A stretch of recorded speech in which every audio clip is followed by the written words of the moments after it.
Kubera movie ఇప్పుడే complete చేయడం జరిగింది. నిజంగా చెప్తాను, నాకైతే ట్రైలర్ నచ్చలేదు, సాంగ్ కూడా నచ్చలేదు. ఏమో అసలు ఏం ఎక్స్పెక్ట్ చేయకుండా థియేటర్లకు వెళ్ళి కూర్చుంటే శేఖర్ కమల గారు తన యొక్క మ్యాజిక్ ఏంటి అనేటటువంటిది చూపించిండు.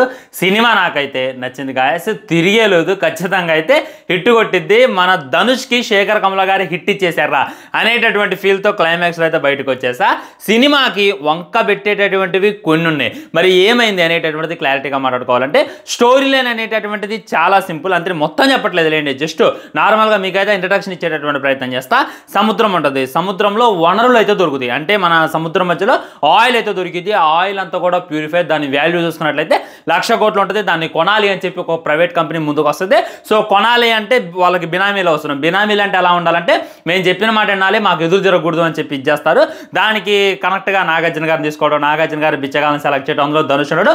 తర్వాత ఏమైంది అనేటటువంటిది మూవీ స్టోరీలో నేను జస్ట్ మీకు ఇంట్రడక్షన్ మట్టికే ఇచ్చిన. సినిమా మొత్తం కూడా మీరైతే థియేటర్లో ఎంజాయ్ చేయాలి. అసలు సినిమా ఎలా ముందుకు తీసుకెళ్ళిందంటే కథకు తగ్గట్టు ఒక్కొక్క క్యారెక్టర్ వచ్చిందనమాట.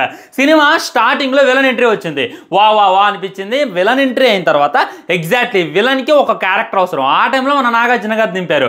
ఆ తర్వాత నాగార్జున గారికి ఒక వ్యక్తి అవసరం. ఆ తర్వాత ధనుష్ని దింపారు. ఆ తర్వాత ధనుష్కి ఒక వ్యక్తి అవసరం. ఆ తర్వాత రష్మికాని దింపారు. ఈ విధంగా హీరో ఎంట్రీ అప్పుడు బాంబూమ్ బచ్చల కూర కావాలి, ఐటమ్ సాంగ్లు పెట్టాలి, ఫైట్లు పెట్టాలి అనేటటువంటిది కాకుండా కథకి అవసరమైనప్పుడే ఆ క్యారెక్టర్ దింపడం ఏదైతే ఉందో నాకైతే పిచ్చి పిచ్చిగా నచ్చింది. సినిమా స్టార్ట్ అయిన అర్ధ గంట దాకా మన ధనుష్ అయితే రాడు, సినిమా స్టార్ట్ అయిన గంట అయిన దాకా మన రష్మిక అయితే రాదు. ఇక అర్థం చేసుకోండి, కథలో పట్టు కోసం వీళ్ళందరినీ తీసుకున్నారా అనేటటువంటి ఫీల్ మీకైతే ఖచ్చితంగా వస్తుంది. ముఖ్యంగా నాగార్జున గారి యాక్టింగ్ మామూలుగా చేయలేదు. ఇప్పటిదాకా తను చేసినటువంటి గెస్ట్ షోలోకి ఈ సినిమాలోకి అనమాట వేరే లెవెల్ చేసిండు. దీపక్ సార్ అంటున్నప్పుడు మనకైతే ఎక్కడో తగిలిద్దే. రష్మిక మందన ఫస్ట్ హాఫ్లో అయితే తన క్యారెక్టర్ అంతలా లేదు. అసలు ఈ అమ్మాయిని ఎందుకు తీసుకున్నారా, ఒక సాంగ్ పెట్టలేదు, ఒక అది చేయలేదు, ఇది చేయలేదు, అసలు ఎందుకుంది ఈ అమ్మాయి అనేటటువంటిది మనకు అనిపిస్తుంది. సెకండ్ హాఫ్లో తనైతే బాగా యూజ్ చేసుకున్నారు. ఇక ధనుష్ అయితే సలాం అన్నయ్య, నిజంగా ఈ స్టోరీ లేనంట మన తెలుగులోనే చాలా మంది హీరోలకి వివరించారంట. స్టార్టింగ్లోనే సరే నా క్యారెక్టర్ ఏంటి అంటే మీరు బిచ్చగాడు, రోడ్ల మట్టి అడుక్కోవాలి అని అంటే పెద్ద పెద్ద స్టార్ హీరోలు, మన టాలీవుడ్లో ఉన్నటువంటి టైప్ చిన్న హీరోలు సైతం ఈ యొక్క స్టోరీని అయితే రిజెక్ట్ చేశారంట. ఇక లాభం లేదులే, నేను తమిళనాడు దెంగేస్తా అని చెప్పి తమిళనాడు వెళ్ళారు. ధనుష్కి అయితే క్యారెక్టర్ చెప్పారు. ధనుష్ గారు ఆయన యొక్క స్టార్డమ్ అంతా పక్కన పెట్టి ఆయన నీళ్ళకి అసలు మొత్తం వంగి నటించింది అనమాట.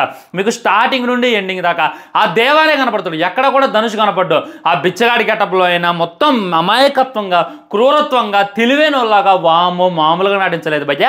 ఇప్పుడు బిచ్చగాడు ఉన్నాడు, తనకు మంచిగా క్లీన్ షేవ్ చేశారు, మంచిగా జుట్టుకి రంగేశారు, సూటు బూట్ వేశారు.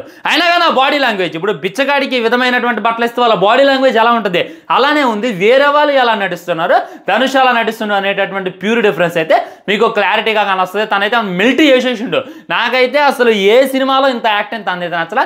ఈ సినిమాలో అడుగడుగున యాక్టింగ్ అయితే మామూలుగా అనిపించలేదు అనమాట. ముఖ్యంగా మ్యూజిక్, ఆ సాంగ్ విని డిఎస్పీ గారిని తిట్టుకున్నా కానీ మ్యూజిక్ అయితే తిరగదీసిండు. స్టార్టింగ్లో ఎమోషనల్ బీజియం అయినా, క్లైమాక్స్లో ఎలివేషన్ బీజియం అయినా, లాస్ట్కి వచ్చేటటువంటి బీజంలో అన్నీ కూడా హైలైట్. కుబేరా అనేటటువంటి టైటిల్ ఎందుకు పెట్టారు అనేటటువంటిది కూడా క్లారిటీగా మనకు చూపించిండు. సినిమాలో శేఖర్ కమల గారు మనకు చెప్పదలుచుకుంది ఒకటే, ఎవరిదైనా ప్రాణమే. ఇప్పుడు ఈ దేశంలో చూసుకున్నట్లయితే ఈ దోమల వల్ల ఉపయోగం ఉంది, చీమల వల్ల ఉపయోగం ఉంది, పెట్టల వల్ల ఉపయోగం ఉంది, వాటన్నిటి వల్ల ఉపయోగం ఉంది. కానీ ముష్టోల వల్ల ఉపయోగం ఏముంది అనేటటువంటి మైండ్ సెట్లో ప్రతి ఒక్కళ్ళు బతుకుతారు.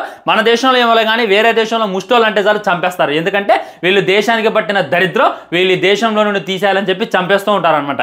కానీ వాళ్ళ యొక్క వాల్యూ ఏంటి అనేటటువంటిది కూడా మనకు చూపించేటటువంటి ప్రయత్నం చేసిండు. నిజంగా బిచ్చగాడు 1, బిచ్చగాడు 2 ఇప్పటిదాకా మన బెగ్గర్స్ మీద వచ్చింది, అడుక్కోవాల మీద వచ్చింది, తోపు సినిమా అనుకున్నా. కానీ ఈ కుబేరా సినిమా ఏదైతుందో వాటన్నిటిని దాటేసింది అనేటటువంటి ఫీలింగ్ కలిగింది. ఎమోషనల్ అయినా, సెంటిమెంట్ అయినా చాలా బాగా పడింది ఫ్రెండ్స్. మనమైతే అది కనెక్ట్ అయిపోతాం అనమాట. సినిమా ఆల్మోస్ట్ 3 గంటలన్నర ఉంది, ఎక్కడ కూడా 3 గంటలన్నర ఉంది అనేటటువంటి ఫీల్ రాదు. స్టార్టింగ్ నుండి ఎండింగ్ దాకా నేనైతే అతుక్కుపోయా. నేనైతే ఫుల్ అప్సెట్లోనే థియేటర్లోకి వెళ్ళినా అనమాట. ఏందిరా ఇవాళంతా కొద్దిగా మైండ్ బాగాలేదు అని చెప్పి వెళ్తే సినిమా ఎండ్ అయిన దాకా నేనైతే అక్కడ కూడా కల్లార్పులా. ఇక అర్థం చేసుకోండి, శేఖర్ కమల గారు మ్యాజిక్ అయితే చూపించేశారు. హిట్ అయితే ఇచ్చేసిండు ధనుష్కి అనేటటువంటి ఫీలింగ్ కూడా నాకైతే కలిగింది ఫ్రెండ్స్. ఇది ఓవరాల్గా రివ్యూ. సో మీరు సినిమా చూసారా లేదా, మరి బయట రివ్యూలు ఏమంటున్నారు అనేటటువంటిది డెఫినెట్లీ కింద కామెంట్ చేయండి, లైక్ చేయండి, షేర్ చేయండి, ఛానల్ని సబ్స్క్రైబ్ చేసుకోవడం అసలు మర్చిపోవద్దు. బాయ్ బాయ్, నమస్కారం.